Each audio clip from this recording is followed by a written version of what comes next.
Bonjour Fabrice Rizzoli, vous êtes mon invité ce matin, spécialiste de la criminalité, cofondateur de l'association Crime Halt, et vous parlez de gangstérisation à propos de ce qui se passe à Marseille. Je voudrais revenir sur simplement ce qui s'est passé en 48 heures ce week-end.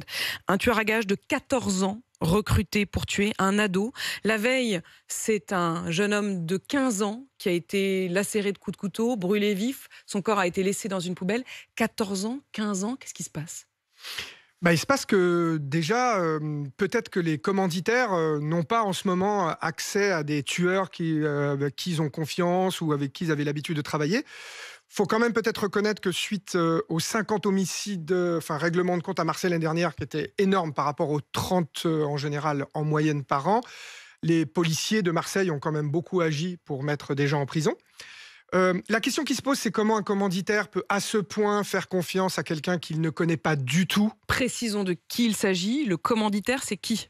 C'est un caïd qui est en prison, mais le problème, c'est qu'il n'est pas seul. C'est-à-dire que même si on dit il a un téléphone portable... Il recrute sur les réseaux sociaux. Il recrute sur les réseaux sociaux, mais il y a une équipe dehors. Si on écoute bien le procureur de Marseille hier, il y a une équipe qui va chercher le gamin à Avignon, qui va chercher le gamin à Nîmes, parce qu'il y en a deux. Je dis le gamin, pardonnez-moi. Oui, non, mais vous avez raison, 14, 15 ans. Qui l'accompagne, qui lui donne l'arme. Parce que parfois les tueurs ont leur propre arme ou se débrouillent. Non, là, c'est le clan qui lui fournit l'arme. Bon, un 357 Magnum.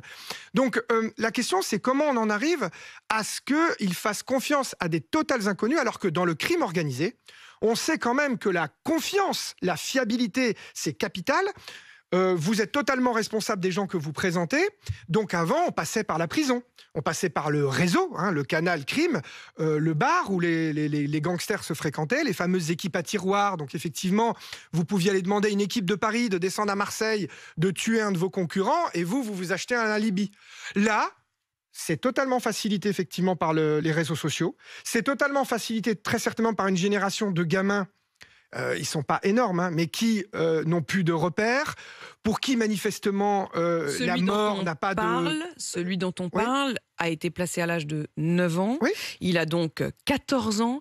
Semble-t-il, n'avait pas la maîtrise aussi de cette arme. Vous parliez de la question de la confiance et presque de la professionnalisation qui a disparu. Il tue...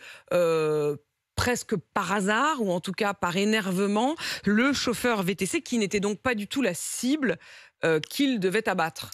Oui, tout à fait. Il y a un manque de professionnalisme, et puis il est très très jeune, il a une arme extrêmement puissante, et vous avez raison de signaler ce qui est très très grave dans cette histoire, c'est une victime innocente. Ce chauffeur, nous on appelle ça des victimes innocentes, c'est-à-dire des gens qui n'ont rien à voir avec le trafic. Ce ne sont pas des victimes collatérales, parce que ce n'est pas les victimes d'une guerre légitime, où les gens meurent sous des bombardements.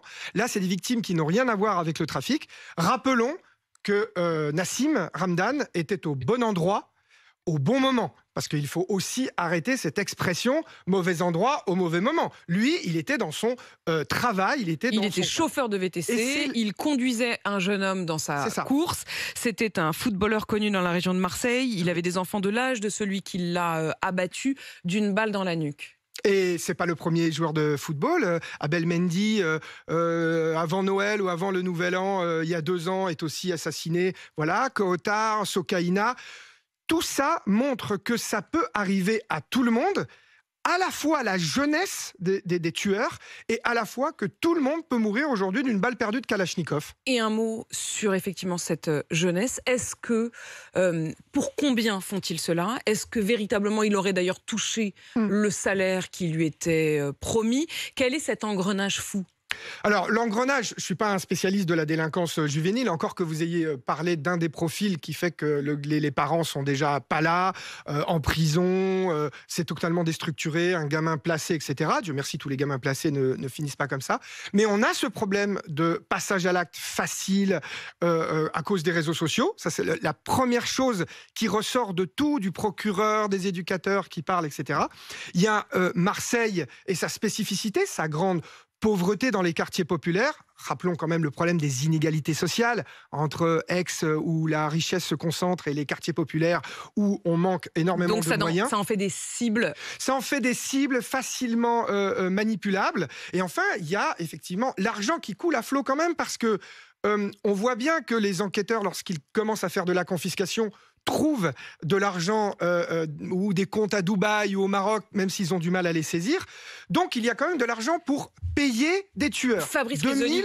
ou 50 000 euros, je vous laisse apprécier la grande différence de tarif entre les deux tueurs. La grande différence de tarif, et puis le tarif, c'est parfois aussi qu'on se fait finalement lacérer de coups de couteau et brûler vif, comme ça a été le cas d'une des petites mains, simplement 2 jours plus tôt. Fabrice Rizzoli, celui qui a commandité donc cet assassinat manqué, il s'est dénoncé lui-même à la police en appelant sur son téléphone portable depuis la prison. Ce scénario est fou. Ce scénario est fou, mais si on enlève l'histoire qu'on peut téléphoner de la prison, car ça, il y a des téléphones portables. Oui, il y a en plus prison, de moi que ça étonne. On n'arrête pas. Oui, voilà. Bon, soyons honnêtes. On n'arrête pas d'en saisir, etc. J'ai une théorie là-dessus, je vous la partage. C'est quand même extrêmement rare de se dénoncer quand on a été commanditaire d'un assassinat. Là, je pense qu'il a réagi en se disant, mais j'avais pas demandé qu'un chauffeur innocent soit assassiné. J'avais demandé à ce qu'un concurrent, quelqu'un éventuellement qui peut tuer, soit assassiné. Donc c'est pas de ma faute, c'est ça l'idée, c'est moi je voulais assassiner un vrai méchant. Avant, dans le crime organisé français, les victimes innocentes, on s'en foutait. Et pourtant, il y a eu 8 assassinats dans l'hôtel de la tuerie du Sofitel d'Avignon au début des années 80. Dans la tuerie du bar du téléphone, il y a des gangsters qui ont été tués, mais les autres, on n'a jamais analysé.